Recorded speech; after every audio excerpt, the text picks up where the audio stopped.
नमस्ते दोस्तों, मैं हूँ आपकी दोस्त अनामिका।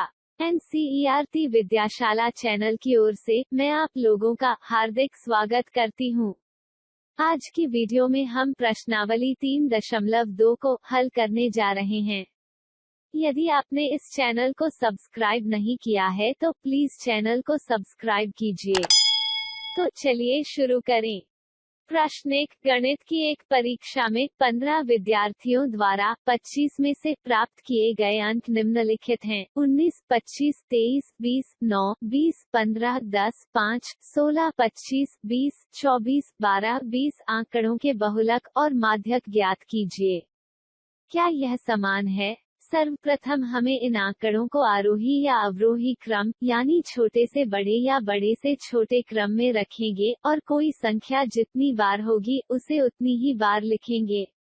तो चलिए हम इन्हें आरोही क्रम में रख लेते हैं। हम लिखेंगे आंकड़ों को आरोही क्रम में रखने पर 5, 9, 10, 12, 15, 16, 19, 20, 20, 20, 20 आंकड़ों में 20 4 बार लिखा गया है, तो हमने भी इसे 4 बार लिखना है। उसके बाद है 23, 24, 25, 25 इन आंकड़ों का बहुलक ज्ञात करने के लिए हम देखेंगे कि इनमें सबसे अधिक बार कौन सा पद आया हुआ है। तो आंकड़ों को आप ध्यान से देखिए, आपको दिखेगा कि इसमें 20 सबसे अधिक बार यानी 4 बार आया हुआ है। तो आप लिखेंगे सबसे अधिक बार आने वाला पद बराबर 20, इसलिए बहुलक बराबर 20। अब हमें इन आंकड़ों का माध्यक ज्ञात करना है, तो दिए गए पदों में ठीक बीच में आने वाले पद को उन पदों का माध्यक कहते हैं। अभी हमारे पास कुल 15 पद हैं, 15 में से 7 इधर और 7 उधर। तो देखिए बीच में कौन सा पद है, बीच में 8वां पद यानी 20 है। तो हम लिखेंगे ठीक बीच का पद बराबर 20, इसलिए माध्यक बराबर 20।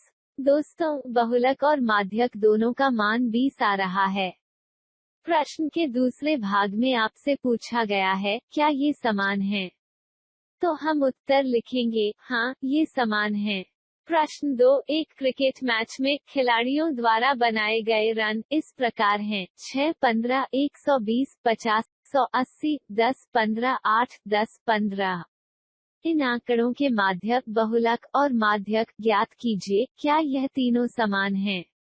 दोस्तों, सबसे पहले हम इन आंकड़ों को आरोही क्रम में रख लेते हैं। तो हम लिखेंगे आंकड़ों को आरोही क्रम में रखने पर सबसे पहले आ जाएगा 6, फिर आएगा 8, 10, 10 2 बार है, 15, 15, 15 यह 3 बार है, 50, 80, 100, 120। तो इस प्रकार हमारे पास कुल 11 प्रेक्षण हैं। सर्वप्रथम हमें इनका माध्य ज्ञात करना है, तो हम माध्य का सूत्र लगाएंगे। माध्य बराबर प्रेक्षणों का योग बट्टा प्रेक्षणों की संख्या। परीक्षणों की योग की जगह हम इन सभी आंकड़ों को जोड़ेंगे और परीक्षणों के संख्या के स्थान पर हम 11 रखेंगे, क्योंकि यह कुल 11 प्रेक्षण हैं। तो माध्य बराबर हो जाएगा 6 धन 8 धन 10 धन 10 धन 15 धन 15 धन 15 धन 50 धन 80 धन 100 धन 120 बट्टा 11। अब हम इन सभी परीक्षणों को जोड़ेंगे, तो योगफल बराबर आएगा 429। अब हम इसमें 11 का भाग देंगे तो यह 39 हो जाएगा। इस प्रकार इन आंकड़ों का माध्य हमें 39 प्राप्त हुआ।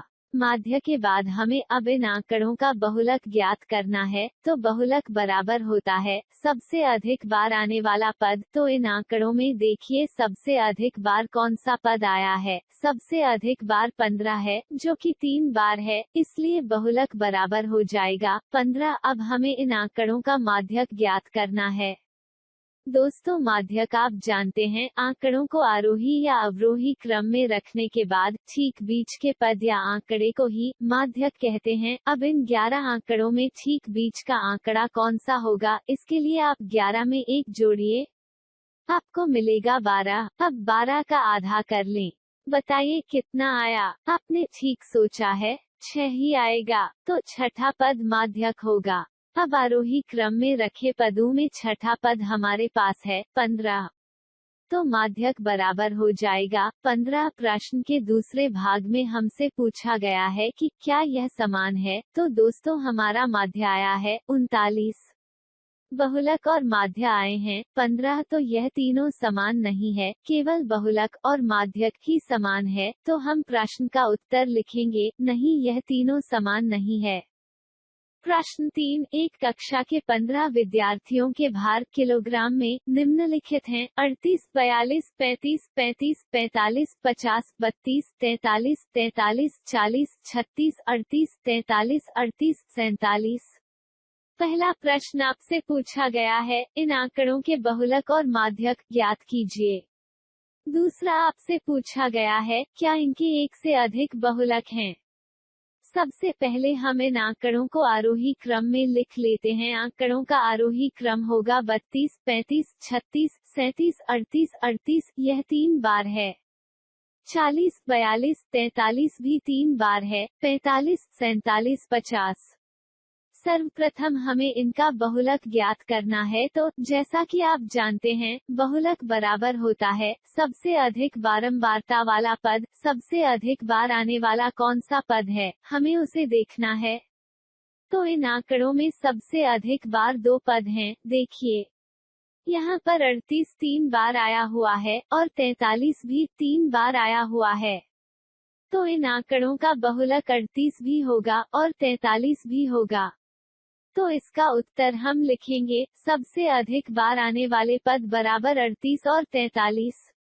इसलिए बहुलक बराबर 38 और 43। हमें इनका माध्यक ज्ञात करना है, तो हम जानते हैं कि पदों को आरोही व अवरोही क्रम में रखने के बाद ठीक बीच में पड़ने वाला पद माध्यक कहलाता है। तो आरोही क्रम में रखे हुए इन पदों में से 7 पद इधर के और 7 पद उधर के यदि हम अलग कर दें, तो बीच का पद 8वां पद यानी 40 है।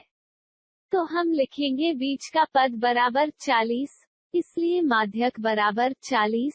प्रश्न के दूसरे भाग में हमसे पूछा गया है, क्या इनके एक से अधिक बहुलक हैं?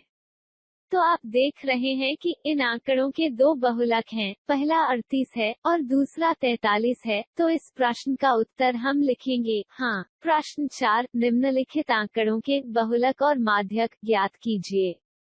13, 16, 12, 14, 19, 12, 14, 13, 14।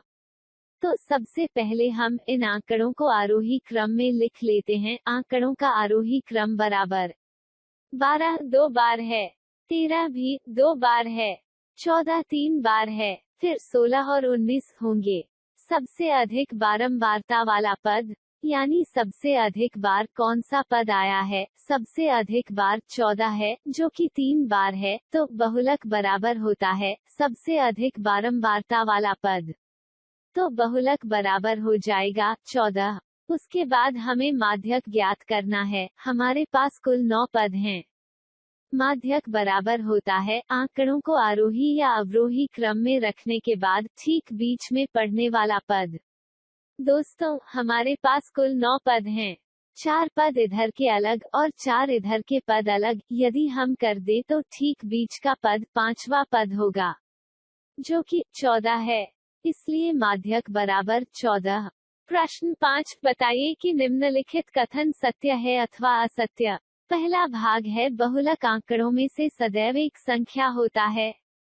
दूसरा भाग है, माध्य दिए हुए आंकड़ों में से एक संख्या हो सकता है। तीसरा भाग है, माध्यक आंकड़ों में से सदैव एक संख्या होता है। चौथा भाग है, आंकड़ों 6, 4, 3, 8, 9, 12, 13, 9 का माध्यक 9 है। चलिए एक उदाहरण से हम इन कथनों की व्याख्या करते हैं। हम 5 प्रेक्षण ले रहे हैं, जो कि हैं 1, 2, 2, 3, 4। पहला कथन है, बहुलक आंकड़ों में से सदैव एक संख्या होता है। तो हमने जो उदाहरण लिया है, इसमें बहुलक क्या होगा? आप जानते हैं कि आंकड़ों में सबसे अधिक बार आने वाला पद बहुलक होता है। तो इस उदाहरण में सबसे अधिक बार 2 आया हुआ है, इसलिए इस इन आंकड़ों का बहुलक 2 होगा। अब देखिए 2 इन्हीं आंकड़ों में से है, अर्थात बहुलक आंकड़ों में से ही प्राप्त एक संख्या है। अतः यह कथन सत्य है। दूसरा आपसे पूछा गया है, माध्य दिए हुए आंकड़ों में से एक संख्या हो सकता है। तो चलिए हम उदाहरण में दिए गए प्रेक्षणों का माध्य ज्ञात कर लेते हैं।